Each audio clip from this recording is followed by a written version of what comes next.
Hi guys, Nada here, and today I'm going to talk about ASRock's Radeon RX 5700 XT Taichi graphics card that I have right here. Now this graphics card comes in at 480 euros here in the Netherlands or $480 in the US, and with that price tag this card is pretty much an alternative to some other high-end cards like Gigabyte Aorus, MSI Gaming X or ROG Strix card.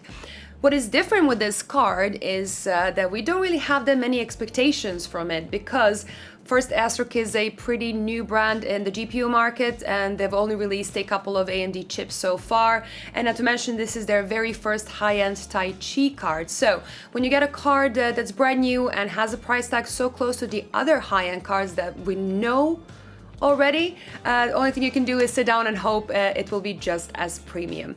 Now, I'm not going to talk about the performance of the chip itself because I've already done a 5700 XT video. If you want to go check that one out, I'm going to leave a link somewhere up here.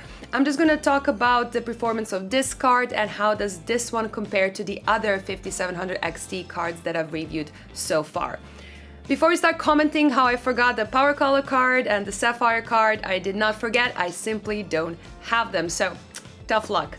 Now, let's talk about the design, let's talk about the feature set, let's talk about the performance and the thermals and noise of this card. Let's go.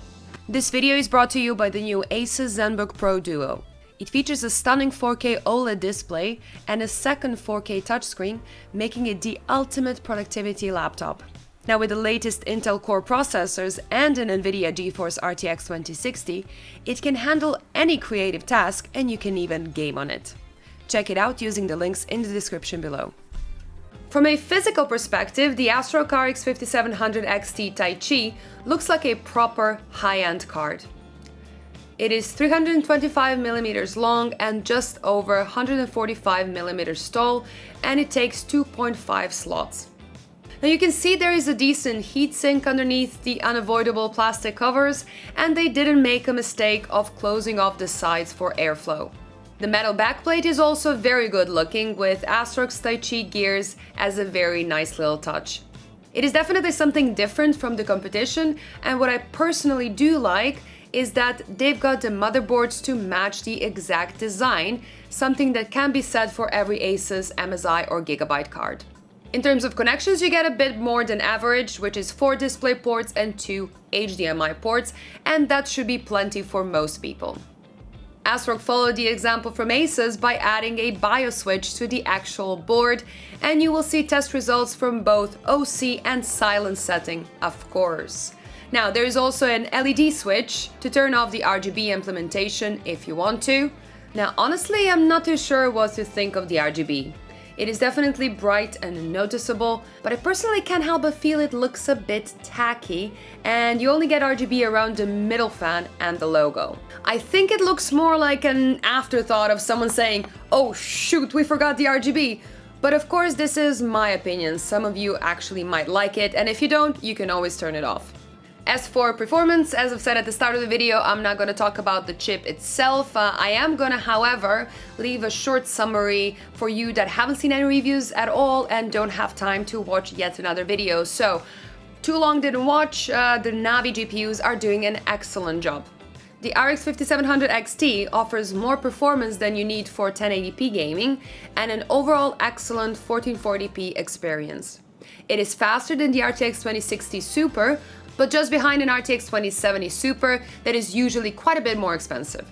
As for the performance of the ASRock Taichi, while it does well in a vacuum, it becomes difficult when we compare it against some of the competition. Now, starting with clock speeds, and keep in mind this will vary from sample to sample, we see our card on the lower end of the graph. And when we look at the thermals and noise, we basically see that the 4 alternatives from MSI, Gigabyte and Asus counterparts are simply more efficient. Now, the alternatives run a lot cooler, a bit quieter, or sometimes even both. Now again, this is not a bad result, and the reference design is pretty much the only one I would really recommend against. But it is still below average, and swapping between the quiet or the OC mode doesn't really change that position much. Now, all of this wouldn't be that bad if the price was an advantage, but it actually isn't. It's not here in the Netherlands, nor in the US. It is about as expensive or even more expensive than the other high-end RX 5700 XT options, and it is more expensive than the reasonable mid-range options like the Gigabyte Gaming OC, for example, which actually runs cooler and quieter. So let's conclude. What is my opinion of this RX 5700 XT Taichi card? Well, sadly I have to say it is really hard to objectively recommend it to anyone because there are quieter, faster, and cooler cards, and sometimes all three of those attributes at the same time for less money. And I really think that ASRock needs to lower the price for at least 50 euros to make this card competitive and for me to be able to objectively recommend it to people. Now, that being said, this is not a bad card either. I mean, it's not going to be on the top of the list, but it definitely handles itself quite well. And I really do appreciate when vendors actually come up with GPUs that match the same design on their motherboard. So if you're considering to buy this Taichi card to match your Taichi motherboard and wondering if it's going to be fine, it is going to be okay and it's going to look really well. So keep in mind, if you do go for this combination, you are paying a premium price for a card that has a mid-range performance at best. Now that's it for today. Thank you so much for watching. Let me know in the comments down below what you think about this card and about this review. Don't forget to subscribe, give me thumbs up, and see you in the next one. Bye!